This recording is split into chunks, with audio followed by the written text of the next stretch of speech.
Hello everyone, नमस्ते सभी को। तो ये हमारा ज्योमेट्री का लास्ट पार्ट रहेगा, पार्ट थर्ड। तो इसके अंदर मैंने ऐसी प्रॉब्लम का सेट लिया है, उसका थोड़ा सा लेवल मैंने अप किया है यहाँ पर। लेवल अप करने का मतलब क्या है यहाँ पर, कि जो उसकी कैलकुलेशन थोड़ी लेंथी हो जाएगी और जो फॉर्मूला यूजेज होंगे ना वो ज़्यादा हो जाएंगे। ठीक है, तो स्टार्ट करते हैं बिना देरी के। तो ये हमारी पहली प्रॉब्लम रहेगी यहाँ पर। A circle is inscribed in A triangle P Q are. ठीक है, तो यहाँ पर गिवन क्या है, एक सर्कल को मैंने इसके अंदर फिट कर दिया है, इस ट्राइंगल के अंदर। It touches side P Q at point X. ठीक है, तो ये जो पी क्यू साइड है ना, ये किस पॉइंट पर टच कर रही है, पॉइंट एक्स। और इसने कुछ बोला भी यहाँ पर, एंगल पी क्या है मेरे पास 60 डिग्री, एंड पी एक्स क्या है 3 सेंटीमीटर यहाँ से यहाँ तक की डिस्टेंस। और क्यू एक्स क्या है मेरे पास 5 सेंटीमीटर यहाँ से यहाँ तक की डिस्टेंस। अब ये पूछ क्या रहा है, हमें कुछ आंसर देने हैं कुछ क्वेश्चंस के। पहला क्वेश्चन क्या है मेरे पास, हमें रेडियस बतानी है किसकी, ये जो इंस्क्राइब्ड सर्कल है ना इसकी। ठीक है, तो यहाँ पर कुछ टर्म्स हमें पता होनी चाहिए। तो देखते हैं इसे सोल्व कैसे करेंगे। तो ये जो मेरा सर्कल है ना, इसको मैं क्या बोल सकता हूँ, इन सर्कल यहाँ पर। ठीक है, ये इन सर्कल की प्रॉपर्टी यहाँ पर शो कर रहा है। तो जो इन सर्कल होगा ना, उसकी मेरे पास रेडियस जो होती है वो क्या होती है, वो रेडियस का फॉर्मूला होता है मेरे पास एरिया अपॉन में सेमी पेरीमीटर। ठीक है, सेमी पेरीमीटर। तो रेडियस फाइंड आउट करने के लिए मेरे को क्या क्या पता होना चाहिए, एरिया पता होना चाहिए एंड दूसरा सेमी पेरीमीटर। और इन दोनों को फाइंड आउट करने के लिए मेरे पास तीनों की तीनों साइड होनी चाहिए किसकी, इस ट्राइंगल की। ठीक है, तो यहाँ पर मेरे को पी एक्स गिवन है, क्यू एक्स गिवन है। ठीक है, बाकी की दो साइड मेरे पास गिवन नहीं है। ठीक है, तो देखते हैं इसे फाइंड आउट कैसे करेंगे। तो मेरे पास एक सर्कल है ना, उसकी आइडेंटिटी होती है कि अगर मैं एक पॉइंट से, एक्सटर्नल पॉइंट से दो टेंजेंट ड्रॉ करता हूँ ना, ये वाली, तो ये दोनों टेंजेंट क्या होती है मेरे पास, इक्वल होती है। तो सेम फॉर्मूला मैं यहाँ पर अप्लाई करूँगा। तो यहाँ पर देखो, ये एक्स पॉइंट पर मीट कर रहा है और ये इस पॉइंट पर एंड ये इस पॉइंट पर। तो ये वाली टेंजेंट इसके इक्वल होगी। ठीक है, तो मतलब ये 3 सेंटीमीटर है, तो ये यहाँ से यहाँ तक कितनी होगी, 3 सेंटीमीटर। और ये जो क्यू एक्स है मेरे पास 5 सेंटीमीटर है, तो यहाँ से यहाँ तक कितना होगा, 5 सेंटीमीटर। ठीक है, तो ये चीज़ें मेरे पास गिवन है यहाँ पर। तो लेट से मैं इसको एक्स मान लेता हूँ, किसको, इस पॉइंट से इसकी दूरी। ठीक है, लेट से एक्स, तो ये भी कितना हो जाएगा मेरा एक्स। अब बस हमें क्या करना है, एक्स की वैल्यू यहाँ पर फाइंड आउट करनी है। अगर एक्स मेरे को मिल गया ना यहाँ पर, तो तीनों की तीनों साइड में कैलकुलेट कर सकता हूँ इससे। तो इसको कैलकुलेट करने के लिए देखो, मेरे पास एक कोसाइन फार्मूला होता है। तो कोसाइन फार्मूला क्या होता है, कोस ए इक्वस टू, जो यहाँ पर होता है ना उसको छोड़ के बाकी का स्क्वायर कर दो, बी स्क्वायर प्लस में सी स्क्वायर माइनस का ए स्क्वायर अपॉन में 2bc। तो ये मेरे पास कोसाइन फार्मूला होता है। तो इसमें वैल्यू पुट करके देखते हैं। तो इसमें वैल्यू पुट करेंगे, कोस 60 डिग्री इक्वस टू, अब यहाँ पर देखो कोस 60 डिग्री ये है मेरे पास, तो जो इसकी अपोजिट साइड होगी ना वो मेरे पास क्या होती है, ए होती है। तो यहाँ से यहाँ तक की डिस्टेंस क्या होगी मेरे पास, ए। तो बी सी, मैं किसी को भी बी मान सकता हूँ, किसी को भी सी मान सकता हूँ यहाँ पर। तो पुट करते हैं, बी सी क्या होगा मेरा, तो इन दोनों का सम कितना होगा 8। तो पी क्यू की डिस्टेंस कितनी है मेरे पास 8, तो 8 का स्क्वायर 64 प्लस में ये जो पी आर है मेरे पास, ये कितना होगा 3 प्लस एक्स, इसका होल स्क्वायर माइनस का जो मेरे पास ए है वो कितना होगा 5 प्लस एक्स का whole square divided by 2 into B क्या है मेरे पास 8 एंड सी मेरे पास क्या है 3 प्लस में एक्स। तो ये मेरे पास क्या हुआ, इसका फॉर्मूला हुआ। तो इसको सोल्व करते हैं, एक्स की वैल्यू फाइंड आउट करते हैं। तो कोस 60 मेरे पास क्या होता है यहाँ पर 1/2 इंटू में ये इधर आएगा पूरा झमेला, तो ये होगा 16 इंटू में 3 प्लस एक्स इक्वस टू, ये हुआ 64 प्लस में इसका स्क्वायर खोलूँगा तो ये कितना होगा मेरे पास 9 प्लस एक्स स्क्वायर प्लस में 6x माइनस का, ये हुआ मेरे पास 25 प्लस में, सॉरी ये बाहर माइनस है ना तो साइन चेंज हो जाएंगे यहाँ पर। तो ये हुआ मेरा माइनस एक्स स्क्वायर माइनस का, ये हुआ 10x। तो जो एक्स स्क्वायर है ये इससे कैंसिल हो जाएगा और ये 8, तो इसको लिखूँगा मैं 24 प्लस में 8x इक्वस टू, यहाँ वैल्यू क्या आएगी 64 प्लस में 9 प्लस में ये 6x है एंड ये कितना है 10x, तो माइनस का 4x बचेगा, माइनस का 4x और ये 25 ऐसे केस से माइनस का। ठीक है, तो इसको थोड़ा फर्दर सोल्व करने पे ये कितना आएगा मेरा, अब यहाँ देखो 64 में से, या फिर मैं ऐसे करूँ इन सभी को इधर लेके जाता हूँ, तो ये होगा मेरा, इसकी वैल्यू होगी माइनस का 4x है, उधर लेके जाऊँगा प्लस का होगा तो 12x, और ये हुआ 64 माइनस का, ये 24 इधर आएगा माइनस का 24 प्लस में 9 माइनस का 25, तो ये 24 इसमें से सब्ट्रैक्ट करूँगा तो 40 बचेगा। 40 प्लस 9 49, 49 में मैं क्या करूँगा, 25 माइनस करूँगा तो 24। तो जो 12x है ना, इसकी वैल्यू कितनी है मेरे पास 24। तो x की वैल्यू कितनी है मेरे पास 2। तो सिंपली मेरे पास x की वैल्यू कितनी आ गई 2। तो ये हुआ 2 एंड ये हुआ 2। तो यहाँ से यहाँ तक की डिस्टेंस कितनी है मेरे पास 5, और यहाँ से यहाँ तक की डिस्टेंस कितनी है मेरे पास 7। तो तीनों साइड्स मेरे पास आ गई 8, 5 एंड 7। अब सिंपली मैं क्या करूँगा यहाँ पर, अब मेरे को फाइंड आउट क्या करना है, रेडियस फाइंड आउट करनी है यहाँ पर। तो एरिया या फिर मैं पहले सेमी पेरीमीटर फाइंड आउट करता हूँ यहाँ से। तो यहाँ से पहले थोड़ा स्पेस कर लेता हूँ। तो यहाँ से मैं s की वैल्यू निकालूंगा। तो s क्या होता है मेरे पास, a plus B plus C upon में 2, मतलब पेरीमीटर का हाफ। तो 8 प्लस में 7 प्लस में 5 अपॉन में 2। तो ये हुआ 7 और 5 12 प्लस 8 20। तो 20 बटा 2 मतलब 10। तो s की वैल्यू आ गई मेरे पास 10। तो एरिया मैं यहाँ पर फाइंड आउट करने जाऊँगा तो वो होगा मेरा अंडर रूट में s minus a, s minus b and s minus का c। तो इसमें वैल्यू पुट करते हैं। ये हुआ अंडर रूट 10 में से a गया मतलब 8 गया, तो कितना हुआ मेरे पास 2। अब 10 में से 5 गया, मेरे पास कितना बचा 5। एंड जो मेरे पास थर्ड साइड कौन सी थी 7। तो 10 में से 7 गया, मेरे पास कितना बचा 3। तो 3 डायरेक्ट 3 पुट करते हैं। तो ये मेरे पास कितना हुआ 10 और ये 10, तो 10 बार आ जाएगा, तो 10√3। तो एरिया मेरे पास 10√3 आ गया यहाँ पर। अब सिंपली मेरे को क्या करना है, रेडियस फाइंड आउट करनी है। तो रेडियस कैसे फाइंड आउट करूँगा, r इक्वल्स टू एरिया कितना है मेरे पास 10√3 एंड जो मेरे पास सेमी पेरीमीटर था वो कितना था 10। तो 10 से डिवाइड कर देंगे तो √3। तो √3 इसकी क्या है रेडियस। अब √3 किससे ऑप्शन के अंदर है। तो इस केस में जो मेरा आंसर होगा ना, ये नन ऑफ दीज होगा, फर्स्ट वाला नन ऑफ दीज। सेकंड वाला देखते हैं, सेकंड वाला कैसे सोल्व करेंगे। तो हमें अब बताना क्या है, जो शेडेड रीजन है ना उसका एरिया बताना है। तो एरिया कैसे फाइंड आउट करूँगा, जो एरिया होगा ना मेरा शेडेड रीजन का, शेडेड रीजन, ठीक है, इसका एरिया होगा कंप्लीट जो मेरे पास जो ट्राइंगल है ना उसका एरिया। ट्राइंगल का एरिया हमें पता है कितना है 10√3। इसमें से मैं क्या सब्ट्रैक्ट कर दूंगा, ये जो मेरे पास सर्कल का एरिया है ना वो उसको सब्ट्रैक्ट कर दूंगा। तो पाई r² सर्कल का एरिया होता है मेरे पास, रेडियस हमें पता है कितना √3। तो √3 का होल स्क्वायर। तो ये होगा मेरा 10√3 माइनस का 3 पाई। तो ये मेरा आंसर होगा, देखते हैं किस ऑप्शन के अंदर है 10√3 माइनस का 3 पाई। तो ऑप्शन ए मेरा यहाँ पर करेक्ट आंसर होगा। In quadrilateral PQRS, PQ is parallel to SR and PS parallel to QR। ठीक है, तो यहाँ पर देखते हैं, ये जो मेरे पास PQ है ना ये पैरेलल लगी हुई है किसके SR के, एंड जो मेरे पास ये जो PS है ये पैरेलल है किसके, इस QR के। एंड अगेन क्या गिवन है, TU मेरे पास पैरेलल है किसके, SR के। जो ये TU है ना, TU ये पैरेलल है किसके, SR के। तो ये इसके भी पैरेलल होगा। ठीक है, तो ये तीनों लाइन मेरे पास आपस में क्या होंगी, पैरेलल होंगी। एंड ये क्या बोल रहा है, जो इंटरसेक्शन पॉइंट है ना PR एंड WS, ये जो PR है ना एंड ये WS, इसके इंटरसेक्शन पॉइंट से पास होता है कौन, TU। If the ratio of the area of POW and SOR is 9:25। तो POW कौन सा होगा, ये वाला होगा, एंड SOR होगा ना ये वाला ट्राइंगल होगा। तो इनके जो एरिया है ना उसका रेशियो गिवन है 9:25। मतलब इसका अगर 9 रेशियो होगा ना तो इसका कितना होगा 25 होगा। ठीक है, तो अब कुछ प्रॉब्लम्स का आंसर देने हमें।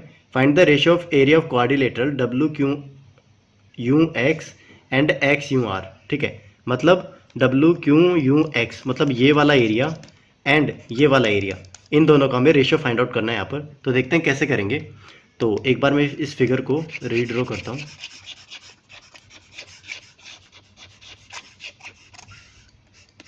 तो यहाँ देखो मेरे पास गिवन क्या है, जो इसका एरिया है ना 9 है एंड इसका एरिया क्या है मेरे पास 25। तो अगर मैं ये ट्राइंगल लूँ, कौन कौन से, PWO एंड दूसरा ट्राइंगल क्या लूँगा मैं, ये लूँगा SOR। तो इन दोनों ट्राइंगल के अंदर देखो जो मेरा एंगल, ये वाला एंगल है ना POW किसके इक्वल होगा, एंगल SOR। क्यों, क्योंकि ये दोनों क्या है, अपोजिट एंगल्स हैं, अपोजिट एंगल्स ये वाले। तो ये दोनों इक्वल होंगे आपस में। अब यहाँ पर गिवन क्या है, ये तीनों की तीनों लाइंस पैरेलल है। तो इस केस में देखो ये मेरे पास क्या फॉर्म होगा, यहाँ पर जेड फॉर्म होगा। तो ये वाला एंगल मेरे पास इक्वल्स होंगे, जिनको हम बोलते हैं अल्टरनेट इंटीरियर एंगल्स। ठीक है, तो जो एंगल होगा ना मेरे पास एंगल WPO किसके इक्वल होगा, एंगल ये होगा मेरा SRO। ठीक है, ऐसे ही इधर भी जेड बनेगा। ठीक है, तो ये वाला एंगल PWO किसके इक्वल होगा, एंगल RSO। तो 3 मेरे पास एंगल यहाँ पर इक्वल हुए, तो एंगल एंगल एंगल प्रॉपर्टी से ये दोनों की दोनों क्या होंगे, सिमिलर ट्रायंगल होंगे। तो सिमिलर ट्रायंगल होंगे तो इस केस में क्या होगा, जो उनके साइड्स का रेशियो होगा ना वो इक्वल होगा, ठीक है। और जो एरिया होगा ना इसका, वो ही साइड्स के रेशियो के स्क्वायर के इक्वल होगा। तो यहाँ पर मैं लिखूंगा कि जो मेरा साइड 1 है ना, साइड 1 ऊपर वाले ट्रायंगल की और नीचे वाले ट्रायंगल की साइड 2, तो इनका जो रेशियो होगा ना वो क्या होगा, जो इनका एरिया है ना 9/25 इसका स्क्वायर रूट। तो यहाँ से 3/5 मेरा क्या होगा, साइड्स का रेशियो होगा। इसका मतलब क्या हुआ कि अगर इसकी साइड 3 होगी ना तो इसकी ये वाली क्या होगी 5, ये 3 होगी तो ये 5, ये 3 होगी तो ये 5, मतलब इनके मल्टीपल होंगी, ठीक है। तो इस तरीके से होंगी, मतलब कुछ भी हो सकती है, ये 9 हो सकता है तो ये 15 हो सकता है। मैंने क्या लिखा है यहाँ पर, रेशियो लिखा है इसका 3 यूनिट, तो इसकी क्या होगी 5 यूनिट के मल्टीपल में होगी, ठीक है। तो सेम यहाँ पर देखो, अब ये मैंने यहाँ पर फाइंड आउट कर लिया। अब इन दोनों ट्रायंगल्स के अंदर देखो कि हमें यहाँ पर हमने फाइंड आउट कर लिया था, ये 3:5 के रेशियो में है एंड ये भी 3:5 के रेशियो में है। तो इस केस में जो ये वाला साइड होगा ना, कौन सा, ये एंड ये, तो इन दोनों ट्रायंगल्स को ले सकता हूँ मैं। तो ये भी क्या होगा 3:5 के रेशियो में होगा एंड ये पैरेलल है किसके, QR के पैरेलल है। तो यहाँ पर ये भी साइड किस में होगी, 3:5 के रेशियो में होगी, ठीक है। तो इसी तरीके से ये भी क्या होगा 3:5 के रेशियो में होगा, मतलब सारी साइड्स होंगी ना 3:5 के रेशियो में होंगी। अब हमें करना क्या है यहाँ पर, ये वाला देखो, ये वाला एरिया एंड ये वाला एरिया, इन दोनों एरिया का रेशियो हमें फाइंड आउट करना है। तो सबसे पहले मैं क्या करता हूँ, ये सबसे बड़ी वाली साइड क्या होगी मेरे पास 8, ठीक है, और ये जो छोटी वाली है ये क्या है मेरे पास 5। तो जो ये जो ट्राइंगल है मेरे पास दो कौन कौन से, एक तो है मेरे पास RQW एंड दूसरा ट्राइंगल क्या है RUX, ये दो ट्राइंगल है मेरे पास। इसकी साइड मेरे पास जो कंप्लीट साइड है ना वो कितनी है मेरे पास 8, और इसकी साइड क्या है मेरे पास, ये है 5। अब मैं इनके एरिया है ना उनका रेशियो फाइंड आउट करूंगा, तो वो क्या होगा, ये होगा 64 एंड ये कितना होगा 25। मतलब ये जो कंप्लीट एरिया है ना मेरे पास, ये कितना होगा 64 होगा, तो ये छोटा वाला क्या होगा मेरे पास 25, ठीक है। बट हमें पूछा किसका है, जो ये क्वाड्रिलेटरल है ना इसका एरिया पूछा है हमसे। तो ये कितना होगा 64 में से हम ये जो ऊपर वाला ट्राइंगल है ना इसका एरिया सब्ट्रैक्ट कर देंगे, तो ये कितना आएगा मेरे पास, ये आएगा मेरा 14 में से 5 गया 9, और ये हुआ 5 में से 2 गया 3, तो 39। तो आंसर क्या होगा मेरा 39:25। तो ऑप्शन बी मेरा यहाँ पर करेक्ट आंसर होगा। In the given figure PQ and PR are tangents of a semi circle, ठीक है। तो यहाँ पर PQ एंड PR मेरे पास टेंजेंट्स गिवन है, तो यहाँ पर एक पॉइंट पर टच करेंगे, ये यहाँ पर टच करेगा, ठीक है। And centre O of the semi circle lie on QR, ये जो QR है ना इसके ऊपर मेरा सेंटर लाई कर रहा है, centre O। If QO equals to 2 centimetre, ये मेरे को 2 सेंटीमीटर की डिस्टेंस गिवन है and OR equals to 4 centimetre and angle P equals to 90 degree, then radius of the semi circle is. तो हमें रेडियस बताना है क्या होगी यहाँ पर। तो काफ़ी अच्छी प्रॉब्लम है, देखते हैं इसे सोल्व कैसे करेंगे। तो सबसे पहले हमें पता है कि जो टेंजेंट हमें, ये जो टेंजेंट मीट करती है ना एक पॉइंट पर, अगर मैं इसको ज्वाइन कर दूँ किससे, सेंटर से, तो ये मेरा क्या होगा 90 डिग्री का एंगल बनाएगा, ये 90 तो ये भी 90, तो 90 डिग्री, ये भी 90 डिग्री, ठीक है। इसको भी ज्वाइन कर दूँ तो ये कितना होगा 90 डिग्री, और ये भी कितना होगा 90 डिग्री, ठीक है। अब यहाँ पर देखो ये क्वाड्रिलेटरल बन रहा है ना मेरे पास ये वाला, तो इसमें 3 एंगल मेरे पास 90 डिग्री के हैं। तो ये वाला एंगल क्या होगा मेरा, ये भी 90 डिग्री का होगा। क्यों, क्योंकि हमें पता है कि एक क्वाड्रिलेटरल के अंदर चारों एंगल्स होते हैं ना, उनका सम कितना होता है 360, तो ये भी 90 डिग्री का एंगल हो गया, ठीक है। अब ये देखते हैं जो मेरा QR है ना, QR ये वाला एंगल, ये जो एंगल है मेरा टोटल कितना होगा 180 डिग्री। क्यों, क्योंकि एक जो स्ट्रेट लाइन होती है ना वो कितना सप्लीमेंट्री एंगल बनाती है, और सप्लीमेंट्री एंगल किसके इक्वल होता है 180 डिग्री के इक्वल होता है, ठीक है। तो यहाँ से लेट से मैं इसको अल्फ़ा मानता हूँ, तो ये वाला एंगल क्या होगा, तो 90 है ही मेरे पास, तो ये होगा 90 माइनस का अल्फ़ा, ठीक है। तो ये दोनों एंगल भी मेरे पास आ चुके हैं। अब यहाँ से देखते हैं, तो यहाँ से देखो मेरे पास ये जो 90 डिग्री का एंगल है ना, और ये अल्फ़ा है मेरे पास, तो ये क्या होगा मेरे पास बेस, और ये होगा परपेंडिकुलर, और ये होगा हाइपोटेनियस, ठीक है। तो बेस एंड हाइपोटेनियस मेरे पास गिवन है, क्योंकि ये रेडियस है मेरे पास एंड ये रेडियस है मेरे पास। तो यहाँ से देखो, तो बेस एंड जो हाइपोटेनियस है ना वो किस में यूज़ होती है, वो होती है कोस अल्फ़ा के अंदर। तो कोस अल्फ़ा क्या होगा मेरा, ये होगा बेस अपॉन में हाइपोटेनियस। बेस क्या है मेरे पास रेडियस, और जो मेरे पास हाइपोटेनियस वो कितनी है 2। सेम यहाँ पर कोस 90 माइनस का अल्फ़ा, ये कितना होगा मेरे पास, ये भी होगा बेस अपॉन में हाइपोटेनियस। तो बेस कितना है मेरे पास, बेस यहाँ पर है रेडियस r, और जो हाइपोटेनस वो कितना है 4। तो दो वैल्यू आ गई मेरे पास। अब इसको थोड़ा सोल्व करूँगा मैं। तो कोस 90 माइनस अल्फ़ा क्या होता है मेरा, साइन अल्फ़ा। तो साइन अल्फ़ा की वैल्यू कितनी होगी, r/4। अब यहाँ से देखो ये इक्वेशन नंबर 1 हो गई, ये इक्वेशन नंबर 2। अब दोनों का स्क्वायर करके ऐड कर दूंगा मेरे पास, तो आएगा क्या, साइन स्क्वायर अल्फ़ा प्लस में cos square alpha equals to r²/4 plus में r²/16। तो यहाँ से वैल्यू क्या आई मेरे पास, तो sine square alpha plus cos square alpha क्या होता है मेरे पास 1 इक्वस टू r²/4 प्लस में r²/16। यहाँ से दोनों का एलसीएम लूँगा तो ये होगा 1 इक्वस टू 16 एलसीएम आएगा मेरे पास, तो 4r² प्लस में r² इक्वस टू 1, या फिर इसको मैं लिख दूँ 5r²/16। तो r² की वैल्यू कितनी है मेरे पास 16/5। तो r की वैल्यू कितनी है मेरे पास, ये आया 4/√5। तो 4/√5 मेरा आंसर होगा ऑप्शन बी। तो ऑप्शन बी मेरा यहाँ पर करेक्ट आंसर होगा। काफ़ी अच्छी प्रॉब्लम थी, आगे चलते हैं। In triangle R P Q, एक ट्राइंगल गिवन है मेरे पास आर पी एंड क्यू, ठीक है, ये ट्राइंगल गिवन है। एंगल पी मेरे पास, ये टोटल एंगल कितना गिवन है 120 डिग्री। तो 120 डिग्री मेरे पास गिवन है, एंड ये दो एंगल मेरे पास जो है ना, कौन कौन से, R P S and Q P S, ये दोनों इक्वल है। ठीक है, एक लाइन का मतलब दोनों इक्वल है। तो इक्वल इक्वल करूंगा तो ये 60 डिग्री होगा, ये कितना होगा 60 डिग्री। अब आगे क्या बोल रहा है यहाँ पर, angle P meets R Q, ठीक है, आर क्यू पे मीट करती है at point S. P Q की वैल्यू कितनी है 9, तो पी क्यू की वैल्यू कितनी है मेरे पास, ये 9 है। एंड जो पी एस है मेरा, पी एस, इसकी वैल्यू कितनी है मेरे पास, ये है 6। Then the value of P R की वैल्यू हमें यहाँ पर बतानी है, ये वाली पी आर की वैल्यू हमें यहाँ पर बतानी है। ठीक है, तो इसको अंडरस्टैंड करने के लिए सिंपली हमें क्या फाइंड आउट करना है यहाँ पर, पी आर की वैल्यू। ठीक है, तो इसको अंडरस्टैंड करने के लिए हमारे पास एक फॉर्मूला होता है, वो क्या होता है कि सेम अगर मैं एरिया फाइंड आउट करने जाऊँगा ना ट्राइंगल का, वो होगा हाफ इंटू बेस इंटू जो परपेंडिकुलर है इंटू में, या फिर मैं हाइट बोल देता हूँ, या फिर लेट्स से ऐसे करते हैं कि एक ट्राइंगल है मेरे पास कोई भी ए बी सी, इनकी साइड्स हैं, और ये एंगल मेरे पास क्या है थीटा। तो यहाँ पर इसका एरिया क्या होगा, मेरा एरिया होगा हाफ इंटू ए इंटू बी, और ये होगा साइन थीटा। ठीक है, मतलब जो थीटा एंगल है ना, उसके साइड वाली एडजेसेंट साइड्स, उनका मल्टीप्लिकेशन इंटू साइन थीटा, और उसको 2 से डिवाइड कर देंगे तो उसका एरिया आ जाएगा मेरे पास। तो यहाँ पर देखो, अगर मैं कंप्लीट एरिया निकालने जाऊँ किसका, पी क्यू आर ट्राइंगल का, तो area of triangle P Q are, ये मेरे पास क्या होगा, ये होगा हाफ इंटू में ए क्या है मेरे पास पी आर इंटू में पी क्यू की वैल्यू कितनी है मेरे पास 9, इंटू में जो एंगल है मेरे पास ये कितना होगा साइन 120, तो साइन 120 डिग्री। तो ये कितना है मेरे पास, तो ये आया half into P R into में 9। साइन 120 डिग्री की वैल्यू कितनी होती है, तो ये होगा साइन 120 को मैं क्या लिख सकता हूँ 90 प्लस में 30, तो ये होगा सेकंड क्वाड्रेंट में जाएगा। तो और सेकंड क्वाड्रेंट में जो मेरा साइन होता है ना, वो पॉजिटिव होता है। ठीक है, तो ये होगा कोस 30 डिग्री, और कोस 30 डिग्री की वैल्यू कितनी हुई मेरे पास, कोस 30 डिग्री की होती है √3/2।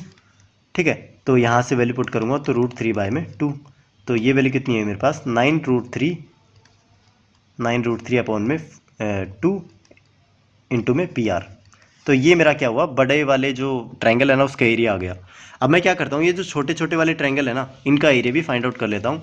तो ये, और ये किसके इक्वल होगा, बड़े वाले ट्रायंगल के एरिया के इक्वल। ठीक है, तो ये किसके इक्वल पुट कर सकता हूँ मैं, हाफ इंटू, अब ये छोटा वाला देखो ये वाला, तो थीटा एंगल मेरे को ये गिवन है 60 डिग्री, तो हाफ इंटू साइड वाली साइड मतलब 9 इंटू में ये वाली साइड कितनी गिवन है मेरे पास, कौन सी, पी एस वाली, पी एस है मेरे पास 6, तो 6 इंटू में साइन 60 डिग्री प्लस में, अब ये जो ऊपर वाला ट्रायंगल है इसका भी एरिया हाफ इंटू में 6 इंटू में ये वाली साइड क्या है मेरे पास पी आर इंटू में साइन 60 डिग्री, ये दोनों इक्वल होंगे।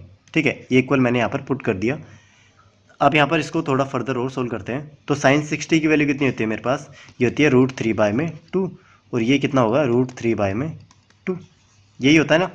ठीक है, तो ये गया 2 × 6 9 × 27, तो 27 √3/2 प्लस में ये कितना होगा 2 × 6, और ये कितना होगा 3√3/2। ठीक है, इन दोनों को ऐड करूँगा, या फिर ऐड रहने देते हैं क्योंकि इधर भी नीचे 2 है तो ये कैंसिल हो जाएगा 2, और √3 कैंसिल हो जाएगा, √3 एंड √3, ठीक है। बचा क्या मेरे पास, और 3 से भी जा रहा है ना, तो 3 और 3 नाम 27 और 3 तिया 9। तो इक्वेशन क्या है मेरे पास, 9 प्लस में PR इक्वस टू 3PR। तो 2PR की वैल्यू कितनी है मेरे पास 9, तो PR की वैल्यू कितनी है मेरे पास 9/2 मतलब 4.5 सेंटीमीटर। तो ये जो डिस्टेंस होगी ना मेरी PR की वैल्यू, ये कितनी होगी 4.5 सेंटीमीटर। तो 4.5 सेंटीमीटर मेरा आंसर होगा यहाँ पर। आगे चलते हैं। O is the center of a circle of radius 5 centimetre. The code AB subtends an angle of 60 degree at the centre, ठीक है। तो AB मेरे पास एक कोड गिवन है, एंड ये जो एंगल है ना AOB, ये कितना गिवन है मेरे पास 60 degree. Find the area of the shaded portion. तो ये इजी प्रॉब्लम आ गई आपके लिए, ठीक है। तो देखते हैं सोल्व कैसे करेंगे। तो मेरे को पता है कभी भी मैं सेंटर को अगर किसी सर्कमफ्रेंस पॉइंट से मीट करता हूँ ना, तो वो रेडियस होती है, तो ये R होगा, तो ये भी कितना होगा R। तो इस केस में जो ये मेरा एंगल होंगे ना, इक्वल साइड्स के अपोजिट एंगल होंगे, वो भी इक्वल होंगे, ठीक है। तो मतलब ये थीटा, तो ये थीटा। तो इस केस में देखो 60 प्लस में थीटा किसके इक्वल होना चाहिए 180। तो यहाँ पर थीटा टू थीटा की वैल्यू कितनी है 120, तो थीटा की वैल्यू कितनी है 60 डिग्री। तो यहाँ पर ये भी 60 हो गया मेरा, और ये भी कितना हुआ 60। तीनों एंगल मेरे 60 के इक्वल है, मतलब इसका मतलब क्या हुआ, ये कि इक्विलेटरल ट्राइंगल है। तो ये डिस्टेंस भी कितनी हुई मेरे पास, रेडियस R, ठीक है। तो तीनों साइड मेरे पास कितनी आ गई R। अब हमें फाइंड आउट क्या करना है, शेडेड पोर्शन का रीजन फाइंड आउट करना है, ये वाला, ठीक है। तो सिंपली हम क्या करते हैं, और रेडियस गिवन है हमारे पास 5 सेंटीमीटर, ठीक है। तो 5 सेंटीमीटर गिवन है, तो सर्कल का एरिया कितना होगा मेरे पास, तो सर्कल का एरिया होगा πr²। इसमें से क्या सब्ट्रैक्ट कर दूंगा मैं, ये जो मेरे पास ट्राइंगल का एरिया है ना, तो इक्विलेटरल ट्राइंगल है, इसका फॉर्मूला क्या होता है √3/4 a² साइड कितनी है R, तो R²। तो ये कितना होगा, वैल्यू पुट करते हैं, R का स्क्वायर मतलब 25, तो 25 पाई माइनस का √3/4 इंटू में 25। तो यहाँ से वैल्यू कितनी आई, और हमें यहाँ पर देखो अप्रोक्सीमेशन वैल्यू यहाँ पर निकालनी है। पाई की वैल्यू मैं क्या पुट करता हूँ यहाँ से, 25 इंटू 3.14 माइनस का √3 की वैल्यू कितनी होती है 1.71 के लगभग होती है हमारी। तो 1.71/4 इंटू में 25।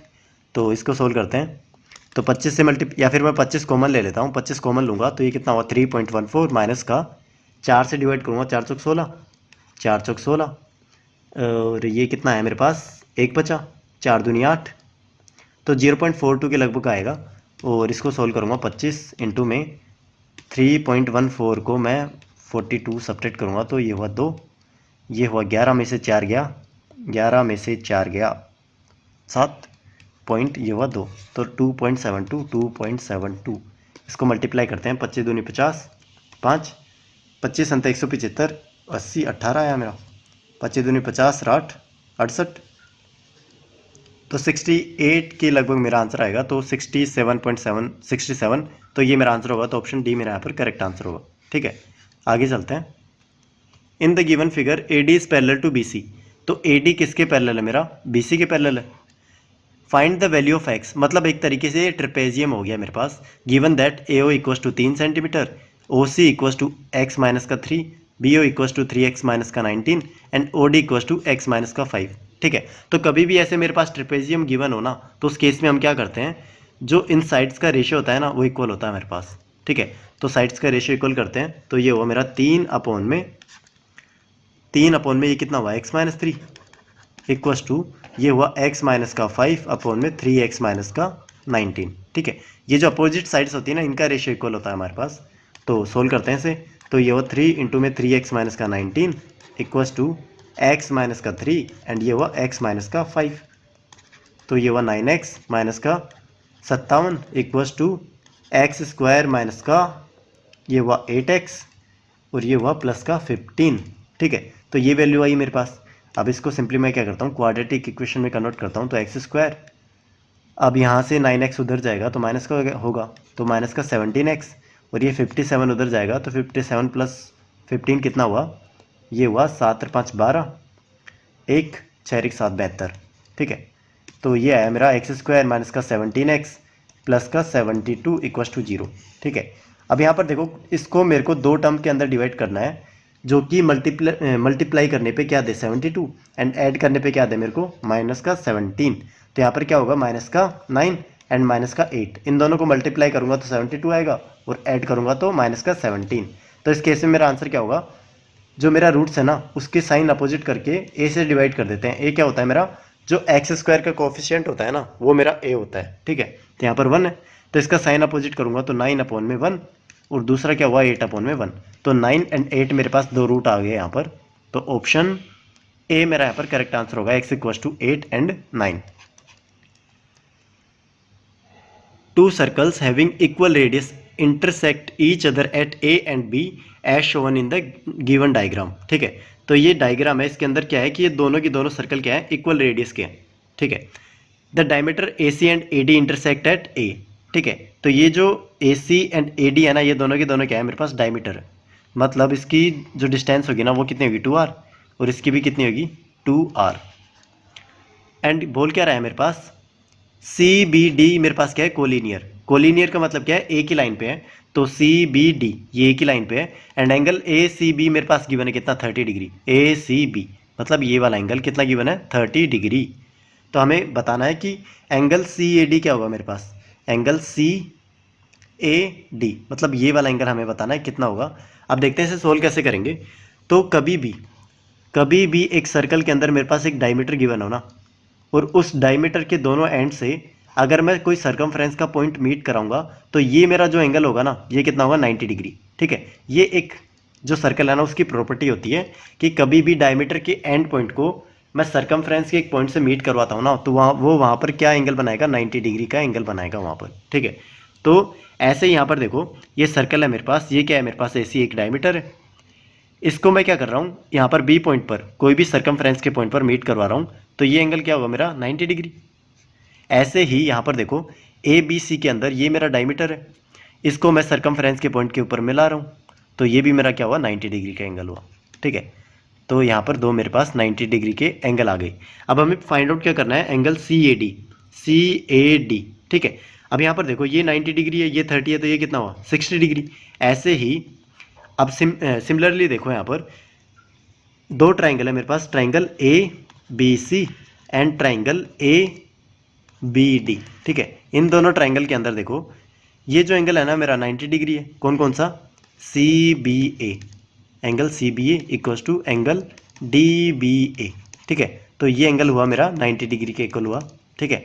सेकंड वाला देखो ये जो कॉमन साइड है मेरे पास AB equals to AB, common side है। एंड थर्ड एंगल देखो, थर्ड साइड देखो मेरे पास वो क्या है, AC इक्वल है मेरे पास किसके इक्वल है, AD, क्योंकि दोनों की दोनों सर्कल मेरे पास क्या है, सेम रेडियस के हैं, तो ये 2r के इक्वल होगा, ठीक है। तो ये 2r के इक्वल होगा, तो इस केस में ये दोनों भी इक्वल होंगे मेरे पास। तो इस केस में मैं बोल सकता हूँ कि ये दोनों की दोनों ट्राइंगल है ना मेरे पास क्या है, यहाँ पर कॉन्ग्रुएंट है मेरे पास दोनों की दोनों ट्राइंगल। तो इस केस में देखो दोनों की दोनों कॉन्ग्रुएंट है, तो ये 60 डिग्री का एंगल है ना, तो ये भी कितना होगा, 60 डिग्री। ये 30 का, तो ये भी कितना होगा, 30 डिग्री। और इसने पूछा क्या है, एंगल CAD क्या हुआ मेरा, CAD मतलब 60 + 60 कितना हुआ, 120। तो 120 डिग्री मेरे पास क्या होगा, एंगल CAD। सेकंड क्या बोल रहा है, इफ़ BC = 2 सेंटीमीटर। यहाँ पर देखो BC की वैल्यू गिवन है, BC 2 सेंटीमीटर गिवन है यहाँ पर। तो हमें बताना है AD की वैल्यू कितनी होगी, कौन सी, तो यहाँ से AD की वैल्यू हमें बतानी है। तो हमें पता है कि यहाँ पर रेडियस दोनों की सेम है, मतलब 2r की वैल्यू फाइंड आउट करनी है यहाँ पर। तो क्यों ना मैं इस ट्राइंगल के अंदर फाइंड आउट कर लूँ 2r की वैल्यू, ठीक है। तो यहाँ से देखो एक ट्राइंगल है मेरे पास ये वाला, ये 90 डिग्री है एंड ये गिवन है मेरे पास 2 सेंटीमीटर, और इसकी वैल्यू फाइंड आउट करनी है। एंड जो ये एंगल है मेरा ये कितना है, 30 डिग्री, ठीक है। तो सेम मैं कर सकता हूँ यहाँ पर, ये हाइपोटेनस हो जाएगा, ये बेस हो जाएगा। तो cos 30 degree equals to base upon में हाइपोटेनस। तो बेस की वैल्यू गिवन है 2 सेंटीमीटर, हाइपोटेनस हमें फाइंड आउट करना है, और कोस 30 डिग्री क्या होता है, √3/2। तो यहाँ से h की वैल्यू कितनी होगी मेरी, ये होगी 2 पर जाएगा तो 4/√3। तो 4/√3 मेरी वैल्यू आएगी।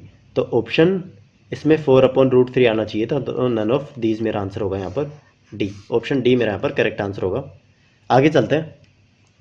Given diagram PQRS is a trapezium and SR equals to 4√6 centimetre, ठीक है। तो SR की वैल्यू मेरे पास गिवन है यहाँ पर, SR की वैल्यू गिवन है कितनी, 4√6। कभी भी ट्रेपीजियम के, अगर ट्रेपीजियम किसी सर्कल के अंदर एम्बेडेड हो ना, तो उस केस में जो मेरे पास जो साइड्स होती है ना, कौन सी, नॉन पैरेलल साइड्स, वो हमेशा इक्वल होती है, तो ये दोनों क्या होंगी मेरे पास इक्वल होंगी। अब ये बोल क्या रहा है कि एस क्यू आर मेरे पास गिवन है 60 डिग्री, तो एस क्यू आर मतलब ये वाला एंगल कितना है 60 degree, and Q S R कितना है 45 डिग्री, तो क्यू एस आर गिवन है 45 डिग्री। तो हमें बताना क्या है, लेंथ क्यू आर की वैल्यू हमें बतानी है। तो लेंथ क्यू आर कहाँ पर है मेरा ये, तो इसकी लेंथ हमें यहाँ पर बतानी है। ठीक है, अब देखो यहाँ पर मेरे पास गिवन है यहाँ पर 45 डिग्री 60 डिग्री, तो मैं एक ये एंगल निकाल सकता हूँ क्या, तो ये एंगल निकालूंगा तो रहने देते हैं, नहीं निकालना में, क्यों, क्योंकि इस एंगल की हमें ज़रूरत भी नहीं पड़ेगी। वैसे निकाल सकते हैं कैसे, 180 में से 60 एंड 45 डिग्री मतलब 105 डिग्री मैं यहाँ से सब्ट्रैक्ट करूँगा ना, तो ये कितना है 75, तो 75 डिग्री मेरा यहाँ पर ये एंगल होगा। ठीक है, अब हमें एक चीज़ पता है यहाँ पर, किसी भी ट्रायंगल के अंदर let's say A B and सी मेरे पास साइड गिवन है, ये एंगल ए होगा, ये एंगल बी होगा, ये एंगल सी होगा। तो इस केस में जो साइन फॉर्मूला होता है ना, वो क्या होता है, ए अपॉन में sine a equals to b upon में sine b equals to c upon में साइन सी। तो ये हमारे पास एक आइडेंटिटी होती है, तो इसी को हम यूज़ करेंगे यहाँ पर। तो यूज़ करते हैं, तो हमें फाइंड आउट क्या करना है यहाँ पर क्यू आर की वैल्यू, तो लेट्स से इसको एक्स मानते हैं, तो X equals to X upon में इसके अपोजिट वाला एंगल क्या है मेरे पास 45 डिग्री, तो साइन 45 डिग्री इक्वल्स टू ये वैल्यू कितनी गिवन है मेरे पास 4√6 अपॉन में इसके अपोजिट एंगल कितना है मेरे पास 60 डिग्री, तो साइन 60 डिग्री। तो वैल्यू पुट करते हैं, तो x अपॉन में साइन 45 डिग्री की वैल्यू कितनी है √2, 1/√2, तो ये हुआ 4√6 अपॉन में साइन 60 की वैल्यू कितनी है √3/2।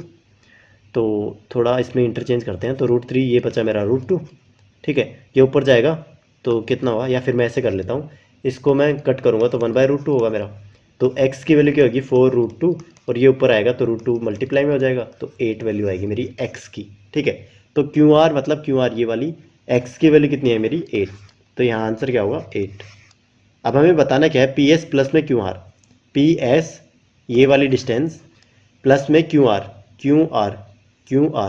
तो यहाँ पर हमने देखा था कि ये दोनों की दोनों अगर सर्कल के अंदर इंस्क्राइब्ड हो ना, तो उस केस में ये दोनों की दोनों साइड मेरी इक्वल होंगी, तो ये 8 होगा, तो ये भी कितना होगा 8, तो 8 + 8 कितना होगा 16, तो ये मेरा आंसर होगा 16। तो नेक्स्ट पे चलते हैं। तो प्रॉब्लम काफ़ी अच्छी है, एक बार आप रीड कर सकते हो उसे। तो प्रॉब्लम बोल क्या रही है, मेरे पास एक टेंजेंट गिवन है ई डी। ठीक है, तो ये किसी डी पॉइंट पे यहाँ पर टच कर रही होगी। उसके बाद में क्या हो रहा है कि हमने है ना ई पॉइंट से एक लाइन ड्रॉ करी है जो सर्कल को सी एंड ए पे ज्वाइन करती है। ठीक है, और ये ए बी एंड सी है ना, तीनों की तीनों क्या है, कोलिनियर पॉइंट है। कोलिनियर का मतलब क्या है, एक ही लाइन पे है। ठीक है, एंड ये जो बी पॉइंट है ना बी, या फिर मैं ऐसे बोलूँ ये जो बी डी है, इन दोनों को बाइसेक्ट कर रही है।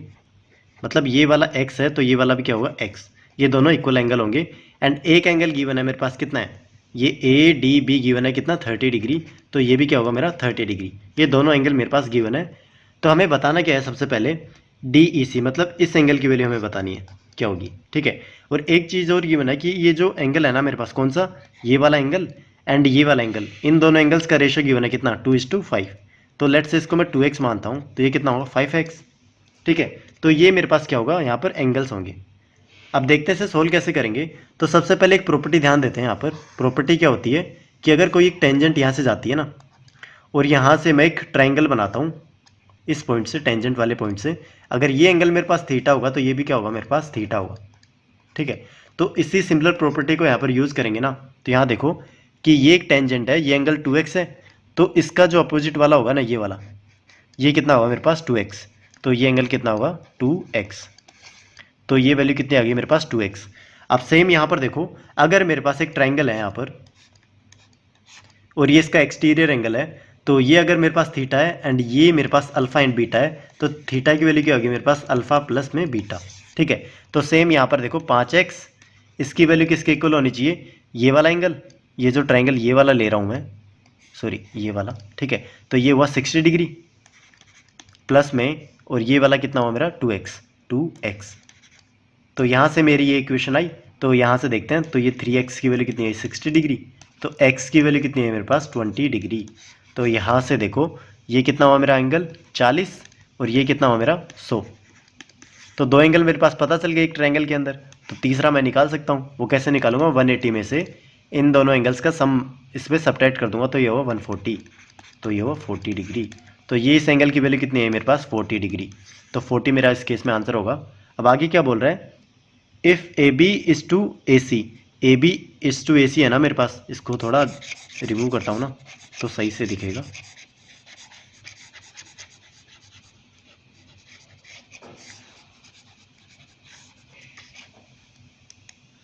तो यहाँ से ए बी एंड ए सी की वैल्यू मेरे पास गिवन है, कितनी है 1:3, 1:3। ये अगर यहाँ से यहाँ तक की डिस्टेंस 1 है तो यहाँ से यहाँ तक की कितनी हुई 3, तो इस केस में ये वैल्यू कितनी है मेरे पास 2, ठीक है। And D C equals to 6 centimetre, और डी सी की वैल्यू कितनी है मेरे पास यहाँ से यहाँ तक की distance 6 centimetre. Then A D की वैल्यू हमें बतानी है। तो सेम हमारे पास क्या हो जाएगा, ये दोनों के दोनों क्या होंगे मेरे पास सिमिलर ट्राइंगल्स होंगे। तो इस केस में जो इनका रेशियो होगा ना वो क्या होगा, इक्वल होगा। तो रेशियो इक्वल पुट करते हैं, तो ए डी अपॉन में ए बी इक्वल्स टू ये वैल्यू क्या आ गई डी सी अपॉन में बी सी। तो यहाँ से वैल्यू पुट करते हैं, तो ए डी अपॉन में ए बी की वैल्यू कितनी है मेरे पास 1 unit equals to D C की वैल्यू कितनी है मेरे पास 6, तो बी सी की वैल्यू कितनी है मेरे पास 2, तो 2 3 6। तो ए डी की वैल्यू कितनी है मेरे पास 3 सेंटीमीटर। तो यहाँ से ए डी की वैल्यू कितनी आई 3 सेंटीमीटर, मेरा यहाँ पर आंसर होगा। काफ़ी अच्छी प्रॉब्लम्स थी, आगे चलते हैं। In a regular polygon if the number of sides is p times the number of diagonals, ठीक है। तो यहाँ पर क्या बोल रहा है कि जो नंबर ऑफ साइड्स है ना वो p टाइम्स है किसके, नंबर ऑफ डायगोनल्स के। तो सबसे पहले हमें ये फॉर्मूला याद होने चाहिए कि अगर मेरे पास किसी पॉलीगॉन के अंदर साइड्स n है ना, total number of sides n है, तो उस केस में टोटल नंबर ऑफ डायगोनल्स कितने होंगे, तो डायगोनल्स होंगे उस केस में n इंटू n माइनस का 3 अपॉन में 2। तो ये फॉर्मूला हमें, या फिर आइडेंटिटी बोल सकते हो, ये हमें याद होनी चाहिए, ठीक है। अब ये बोल क्या रहा है कि जो n है ना मेरे पास वो किसके इक्वल है, मतलब नंबर ऑफ साइड्स किसके इक्वल है, p इंटू में n into n minus 3 upon में 2, नंबर ऑफ डायगोनल्स के p टाइम्स के इक्वल, ठीक है।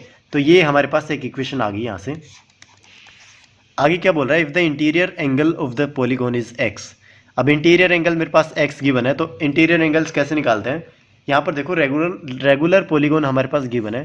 तो रेगुलर पॉलीगॉन होता क्या है बेसिकली कि जो इंटीरियर सारे के सारे जितने भी इंटीरियर एंगल्स हैं ना वो सारे के सारे क्या होंगे, इक्वल होंगे, ठीक है। तो इस केस में जो x की वैल्यू होगी ना वो क्या होगी n माइनस 2 इंटू 180 अपॉन में n। मतलब ये जो मेरे पास टोटल एंगल होगा n माइनस 2 इंटू 180, इसको मैं अगर टोटल नंबर ऑफ साइड से डिवाइड कर दूंगा ना, या फिर टोटल नंबर ऑफ एंगल्स वो इक्वल होंगे किसके, नंबर ऑफ साइड के इक्वल होंगे, उससे डिवाइड कर दूंगा तो x की वैल्यू मेरे पास यहाँ पर आ जाएगी, ठीक है। तो अब हमें बताना है x की वैल्यू क्या होगी यहाँ पर। तो यहाँ पर एक चीज़ देखो यहाँ से कि जो मेरे पास आंसर है ना वो किस में गिवन है, p की टर्म्स में गिवन है। तो यहाँ पर n को मैं क्या करूँगा, p से रिप्लेस करने का ट्राई करूँगा। तो यहाँ से पुट करते हैं, तो सबसे पहले मैं क्या करूँगा यहाँ से n की वैल्यू निकालूंगा। तो n की वैल्यू कैसे निकालेंगे देखते हैं। तो n equals to p into में n इंटू n माइनस का 3 अपॉन में 2, ठीक है। इसको लेके आऊँगा 2n इक्वल्स टू, या फिर मैं ऐसे करता हूँ, ये n है ना मेरा n, इससे कैंसिल हो जाएगा, ठीक है। तो n माइनस 3 की वैल्यू किसके इक्वल होगी 2/p, और यहाँ से n की वैल्यू क्या होगी 2/p प्लस में 3। तो ये मेरे पास n की वैल्यू आ गई, यहाँ से पुट करते हैं इसमें 2 अपॉन में p प्लस में 3 माइनस का 2 इंटू में 180 अपॉन में 2 अपॉन में p प्लस में 3। तो यहाँ से मैं क्या करूँगा, ये मेरा 1 आया, एलसीएम लूँगा तो इस केस में क्या होगा मेरा, एलसीएम लेने पे 2 प्लस में p अपॉन में p इंटू 180 अपॉन में, या फिर मैं 180 को क्या लिख सकता हूँ 2π। तो यहाँ से 2π पुट करते हैं, क्योंकि हमारे आंसर में पाई की टर्म्स के अंदर गिवन है। और नीचे क्या होगा 2 प्लस में 3p अपॉन में p, तो p से p कैंसिल, तो जो हमारा आंसर आया वो क्या आया 2 प्लस में p इंटू में पाई अपॉन में 2 प्लस में 3p। तो नीचे देखते हैं 2 प्लस में 3p गिवन है, 2 प्लस में 3p गिवन है, 2 प्लस में 3p गिवन है। ऊपर वाला देखते हैं 2 प्लस में p, 2 प्लस में p, 2 प्लस में p इंटू में 2π, सॉरी 2π आएगा या पाई आएगा, इस केस में 2π आएगा ना, 2π गिवन है, 2π नहीं आएगा, इसमें पाई आएगा, क्योंकि 180 डिग्री किसके इक्वल होता है, पाई के इक्वल होता है ना। तो इस केस में हमारा आंसर क्या आ जाएगा, ऑप्शन बी। तो ऑप्शन बी मेरा यहाँ पर राइट आंसर होगा, option B. In a rectangle P Q R S, P Q equals to 14 centimetre, यहाँ पर पी क्यू की वैल्यू कितनी गिवन है 14 centimetre. X is a point on S R such that S X is to X R की value कितनी given है 4:3। तो यहाँ पर मेंशन होगा ना यहाँ पर कि जो रेक्टेंगल गिवन है हमारे पास पी क्यू आर एस, उसके अंदर जो एस एक्स है ना, एस एक्स ये वाला एंड एक्स आर, इनका रेशियो कितना गिवन है 4:3। तो इन्होंने कैलकुलेट करके भी दे दी, क्योंकि रेक्टेंगल है तो रेक्टेंगल है तो टोटल लेंथ कितनी होगी मेरे पास यहाँ पर 14। तो 14 को डिवाइड करेंगे 4 एंड 3 के अंदर तो 8 एंड 6 आएगा। ठीक है, इसने सोल्व करके दे दिया है खुद। एंड क्यू एक्स की वैल्यू कितनी गिवन है 10, क्यू एक्स की वैल्यू कितनी गिवन है 10, 10 यहाँ पर गिवन है। If angle p x q is equal to a, ये एंगल ए गिवन है, ये एंगल बी गिवन है एंड एंगल सी गिवन है हमारे पास, यहाँ पर देख सकते हो। In which of the following is correct, तो हमें बताना है कौन कौन सा यहाँ पर करेक्ट होगा। तो सबसे पहले देखते हैं, तो ये हमारे पास क्या गिवन है यहाँ पर, देखो एक रेक्टेंगल गिवन है, उसके अंदर हमारे पास साइड कितनी गिवन है 14 और इधर कितनी है मेरे पास 8 सेंटीमीटर एंड 6 सेंटीमीटर। ठीक है, तो यहाँ से अगर मैं क्यू आर मतलब ये वाली डिस्टेंस फाइंड आउट करना चाहूँ तो ये कितनी होगी मेरे पास, तो देखते हैं ये मेरा 90 डिग्री का एंगल होगा। क्यों, क्योंकि ये मेरे पास एक रेक्टेंगल है। ठीक है, इसमें मेरे पास ये 10 है, ये 6 है, तो ये कितना होगा, ये होगा मेरे पास 8 क्यों होगा, क्योंकि मेरे पास 3 4 5 मेरे पास एक ट्रिपलेट होता है। अगर इसका डबल करूँ तो 10 आया, इसका डबल करूँ तो 8 आया और इसका डबल करूँ तो 6 आया। 6 गिवन है 10 गिवन है, यहाँ पर 6 गिवन है 10 गिवन है, तो ये वाली कितनी होगी 8। अगर ये 8 है तो ये कितना होगा मेरा 8। क्यों, क्योंकि जो रेक्टेंगल है उसके अपोजिट साइड्स क्या होती है मेरे पास इक्वल होती हैं, तो ये कितना आया 8, तो 8 सेंटीमीटर इसकी वैल्यू आई। ठीक है, तो यहाँ से मैं इसकी वैल्यू निकाल सकता हूँ, किसकी, पी एक्स की वैल्यू यहाँ पर निकालूंगा तो ये कितने होगा, तो ये देखो 8 यहाँ पर है, ये 8 है, तो ये कितना होगा 8√2। तो अब एक ट्राइंगल है मेरे पास। ठीक है, ये एंगल ए है मेरा, ये एंगल बी है मेरा, ये एंगल सी है। ठीक है, एंगल ए के सामने कितना है 14 सेंटीमीटर, एंगल बी के सामने क्या है मेरे पास 10, एंगल बी के सामने 10 है, और ये एंगल सी के सामने कितना है 8√2। ठीक है, तो कभी भी हम एंगल निकालते हैं ना, एंगल निकालते हैं तो जिसकी सबसे बड़ी साइड होती है ना, जिसके अपोजिट वाली सबसे बड़ी साइड होती है उसका अपोजिट का एंगल होता है ना वो सबसे बड़ा होता है। इसका मतलब कहने का मतलब क्या है, सबसे बड़ी क्या है मेरे पास 14 सेंटीमीटर। ठीक है, तो उस केस में जो एंगल ए होगा ना मेरा वो सबसे बड़ा होगा, उसके बाद में कौन सी बड़ी है 10 सेंटीमीटर, तो उसके बाद में मतलब बी एंगल बड़ा होगा और उसके बाद में क्या होगा एंगल सी। तो ये मेरा फ्लो होगा इसका, angle A greater than angle B greater than angle C. तो ये मेरा आंसर होगा इस केस में, तो ऑप्शन ए मेरा यहाँ पर करेक्ट आंसर होगा, a greater than b greater than c. काफ़ी अच्छी प्रॉब्लम थी, आगे चलते हैं। In triangle a b c angle A upon में b equal to 1 minus angle C upon में एंगल बी। तो हमें बताना है कौन सी टर्म यहाँ पर इक्वल होगी, मतलब कौन सा करेक्ट होगा। तो यहाँ पर देखते हैं थोड़ा इसको सोल्व करने पर, एंगल ए अपॉन में angle B equal to 1 upon में एंगल सी अपॉन में एंगल बी। तो यहाँ से मैं इस टर्म को उधर लेके जाऊँगा, प्लस की हो जाएगी, तो एंगल ए प्लस में एंगल सी। क्यों, क्योंकि एंगल नीचे जो बी है ना उसका एलसीएम एंगल बी ही आएगा, इक्वल टू 1। इस केस में क्या हुआ, angle B equal to angle A plus में एंगल सी। ठीक है, तो ये यहाँ से मेरे पास एक इक्वेशन आ गई। और हमें पता है एंगल किसी भी ट्रायंगल के अंदर एंगल ए प्लस में एंगल बी प्लस में एंगल सी ये 180 डिग्री के इक्वल होता है। तो एंगल ए प्लस में एंगल सी की वैल्यू मैं पुट क्या कर सकता हूँ यहाँ पर, एंगल बी। तो ये होगा मेरा angle b plus angle b मतलब angle 2b equals to 180 degree. तो एंगल बी की वैल्यू कितनी है मेरे पास 90 डिग्री। ठीक है, मतलब एक तरीके से ये राइट एंगल ट्रायंगल हो गया जिसके अंदर एंगल बी के ऊपर 90 डिग्री का एंगल है। ठीक है, तो इसको ए मानता हूँ तो इसको सी होगा ये। ठीक है, तो इस केस में देखो जो मेरा ए बी स्क्वायर प्लस में B C square equals to A C square के इक्वल होगा। मतलब ये पाइथागोरस इक्वेशन को प्रूफ करेगा, एक तरीके से होल्ड करेगा। तो इस केस में मेरा आंसर क्या होगा, option c, angle a B square plus में B C square is equal to A C square. ठीक है, तो ये मेरा ऑप्शन सी मेरा यहाँ पर करेक्ट आंसर होगा। तो आज के लिए इतना ही, थैंक यू एवरीवन।